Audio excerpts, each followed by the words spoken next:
Shadows on Mill Road by Carbidex. Hey guys, I've got a story for you. This happened to me just over a year ago, and it's something that I can't quite shake off, even now. I used to live in a small, quiet town in New England. The type that feels like time had forgotten it. The type that has family dinners, old school hardware stores, and white picket fences. It was quaint, but there was always this underlying feeling of unease, like the calm before a storm. The town had its share of ghost stories and local legends, just like any other small town.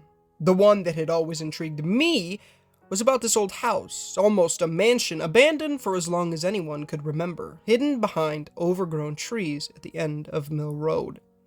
Kids referred to it as the Shadow House. You can guess why. It was always a bit darker around that house, even on the sunniest days, like the house itself was swallowing the light. One Friday night, we were all at the local pub, and after a few rounds of drinks, my buddies Jake and Sam dared me to spend a night at the Shadow House. As the town's resident, skeptic and a touch arrogant with liquid courage, I took up the challenge. I packed a flashlight, my phone, a sleeping bag, and some snacks, all stuffed into a backpack, and set off towards Mill Road. The sun was just setting, painting the sky with hues of orange and pink, but as I reached the house, it felt like the world was in grayscale. The house was 3 stories tall, with broken windows that looked like empty eye sockets. It was worn and weathered, standing stoically against time, defiant and hauntingly beautiful in its decay. I mustered up my courage and pushed open the heavy wooden door. It creaked open with a haunting sound, revealing the gloomy interior. The stale smell of dust and dampness hit me instantly, and I felt a chill run down my spine. The first couple of hours were uneventful, a bit anticlimactic even. I explored the house, each room filled with dusty old furniture and faded wallpapers. Then, I heard it. The soft, faint sound of a child's laughter echoing through the silent house. I stopped dead in my tracks, feeling my heart beating in my chest. My rational mind told me it was probably just a trick of the wind, but I couldn't shake off the creeping feeling of dread. I decided to set up camp in the living room. As I unrolled my sleeping bag, I heard the laughter again.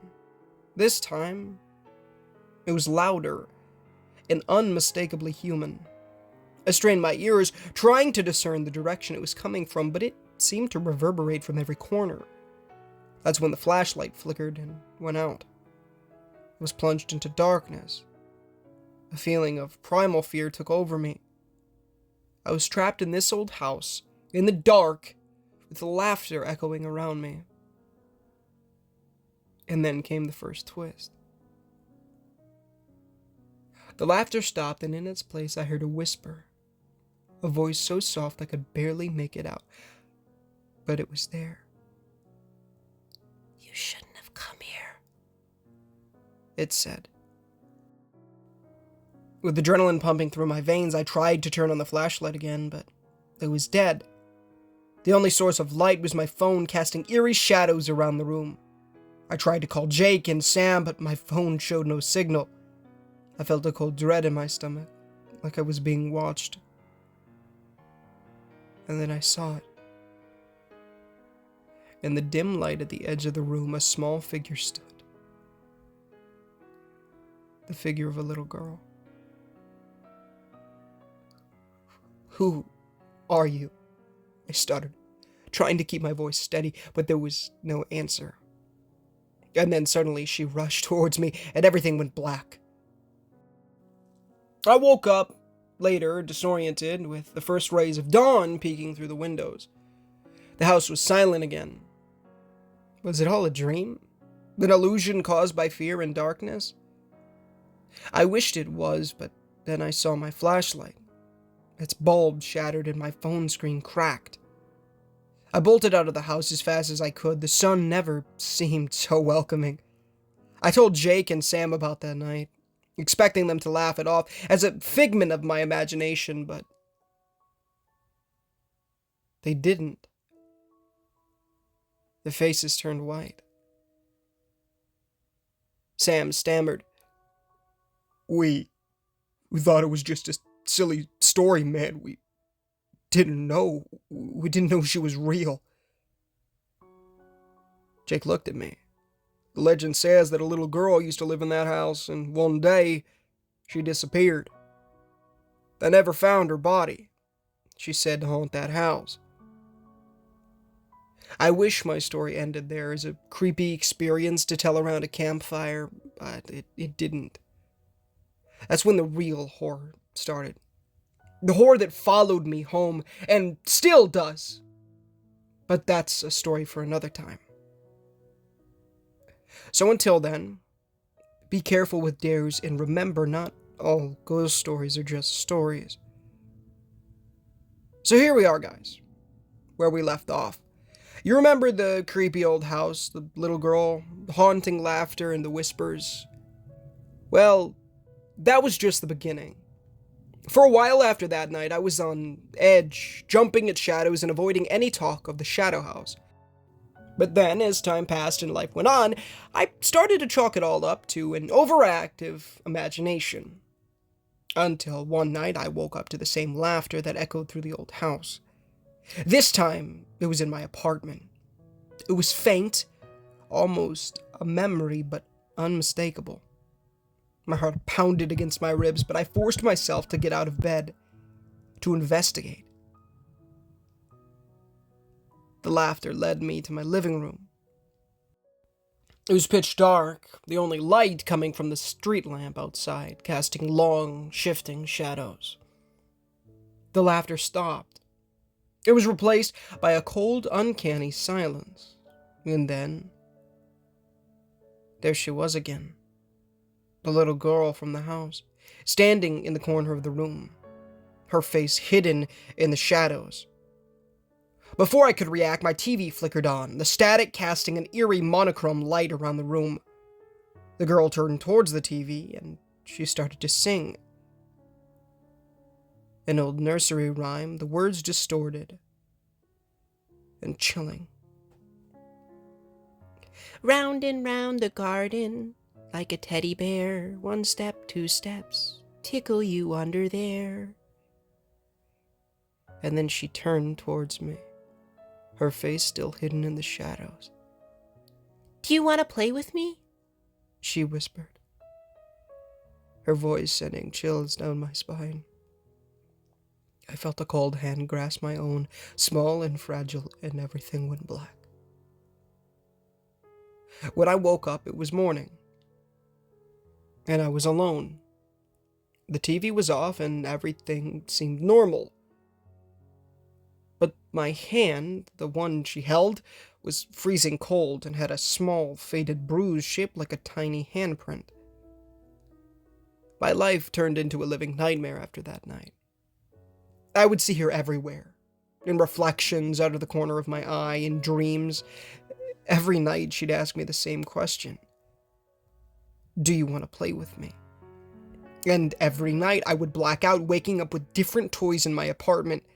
Old, worn-out toys that looked like they belonged to the house. I sought help, psychiatrists, priests, paranormal experts, anyone who would listen, but nothing worked. That's when Sam, feeling guilty for his part in the dare, suggested an old woman who lived on the outskirts of town. An empath. Some called her a witch. At that point, I was desperate enough to try anything. The woman, Mrs. Callaghan, lived in a tiny, cozy cottage filled with trinkets and herbs. She listened to my story, her sharp eyes studying me. The ghost spirit is tied to you now, she said, her voice grave. She's lost, trapped between the realms. She needs to move on, but for that, you must help her. How do I do that? I asked, feeling a glimmer of hope. You must find her body, Mrs. Callaghan replied. Only then can she be free. My heart dropped. The second twist I never expected. The old house, the little girl's laughter, the games, it all made sense now. I knew what I had to do. I had to go back to the shadow house, but little did I know the real horror was just about to begin. But for now, I'll leave you with this, guys. Hold on to your seats. The final part is yet to come. And remember, sometimes the most horrifying ghosts are not those in old, creepy houses, but the ones we carry within us. There we are, guys. The final part of my story. And it's the part that keeps me up at night, even now. Armed with a shovel and a newfound resolve, I returned to the shadow house. It loomed over me like a mausoleum, silently hiding its secrets. It wasn't easy digging. The ground was hard and fear kept creeping up my spine. But I had to do it. For her. And for me. I dug in the backyard, under the ancient willow tree where the laughter was the loudest. Hours passed, my hands blistered, my body ached, but I didn't stop. Then my shovel hit something hard. It was a small wooden box weathered with age. I opened it carefully. Inside were a few belongings. A faded photo of a little girl, a teddy bear, and a locket. It hit me then, the enormity of it. This was her grave. Her unmarked, forgotten grave. I called the cops, who discovered the skeleton of a child, confirming that it was the missing girl from decades ago. The whole town was in shock, but none more than me. Days passed and the haunting stopped. No laughter, no whispers, no cold hand reaching out to me. I thought it was over. It could finally start to heal, move on. Or so I thought. One night I was home alone, watching TV, trying to drown out the silence. Then I heard it. A soft knock on the door. My heart froze. I opened the door to find the teddy bear from the box lying on my doorstep. I picked it up, my mind racing. If she was at peace, why was this here? I turned around and my heart stopped. The girl stood in my hallway, but this time I could see her face. She was no longer a shadowy figure, but a normal little girl with pigtails and freckles. But her eyes were not of a child. They were ancient, filled with a wisdom that made my blood run cold. "Thank you," she said. Her voice no longer a whisper, but as clear as a bell. "But I'm not the only one." And then she vanished, leaving me with the teddy bear in a sense of dread. That's when I understood the horrifying truth. The girl was not the source of my nightmares. She was just a part of it. The first of many lost souls tied to the shadow house. The third and final twist? The horror was not over. It was just beginning. Every night I would find a new toy, a new belonging on my doorstep, each tied to a different spirit, a different story. And I'm trapped in this nightmare. I only hope to find peace. So here I am, guys, living in a perpetual horror movie. Helping lost spirits has become my unwanted mission. The lines between the living and the dead have blurred for me, and I'm stuck in the middle. But why am I sharing this with you? I want you to know that there are things out there we don't understand, can't explain. So, be careful with your dares, your adventures into the unknown. Because once you open that door, once you peek into the darkness, it looks back at you. And sometimes, it follows you home. Remember, not all ghost stories are just stories. Some are chilling realities. And with that, I leave you with a piece of advice. Respect the unknown, for it holds mysteries beyond our comprehension. Sleep well, my friends. Because believe me, I won't be.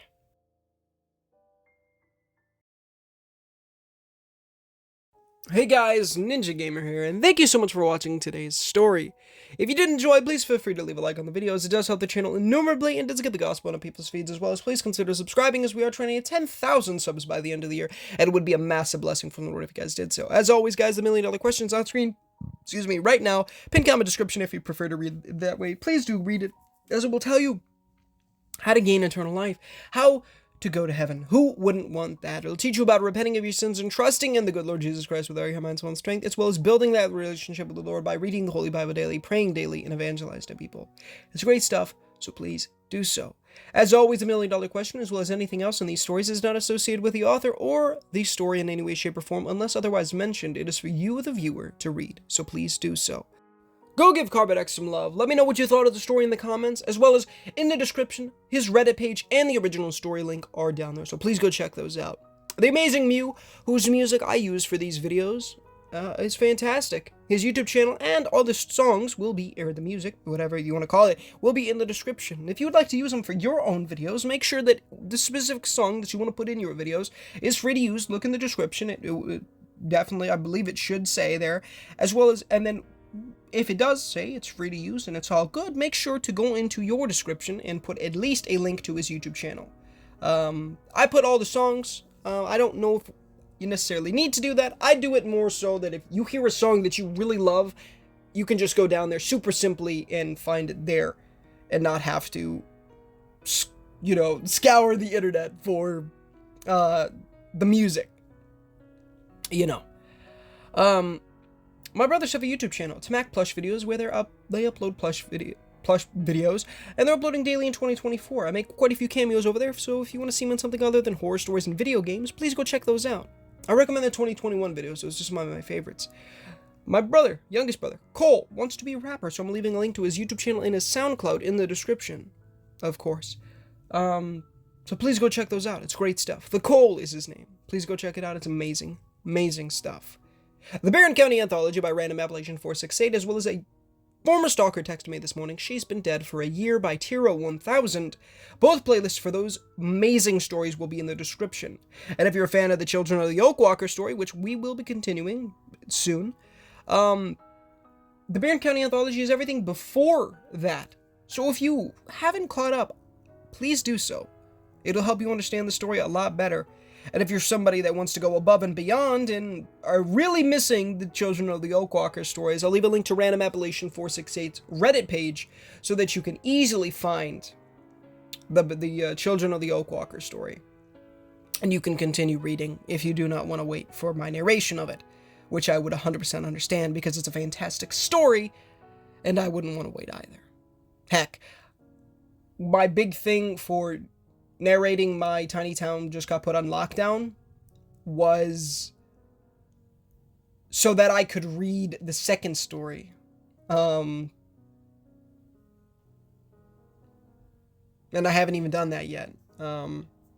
That's being worked on. Not like making videos, but just stuff in the background, you know. But it's great stuff. Truly, truly great stuff. I love you guys. And I'll talk to you soon. Stay tuned for streams tonight. We will be continuing the grind, my friends. 2 more cats, 1 more Oni, and, yeah. We just gotta hit 30, but I'm assuming we're gonna hit 30 no matter what. 30 again, of course. We have to hit it twice. I died to the stupidest stuff, dude. It'd be so much easier for me just not to put those beads on, the iron beads, during those, that period of time. But we'll figure that out, you know. I kind of feel weird taking it off. It's just so easy to die to corruption. So easy. So yeah. I've had some downright stupid deaths too. Like that one where I got kicked by the girl. Thankfully that was only on floor 1, but no, that was so funny. Sheesh! I hope you enjoyed that. Anyways, I love you guys. I'll see you in the next one. But until next time, guys, this is Ninja Gamer signing off.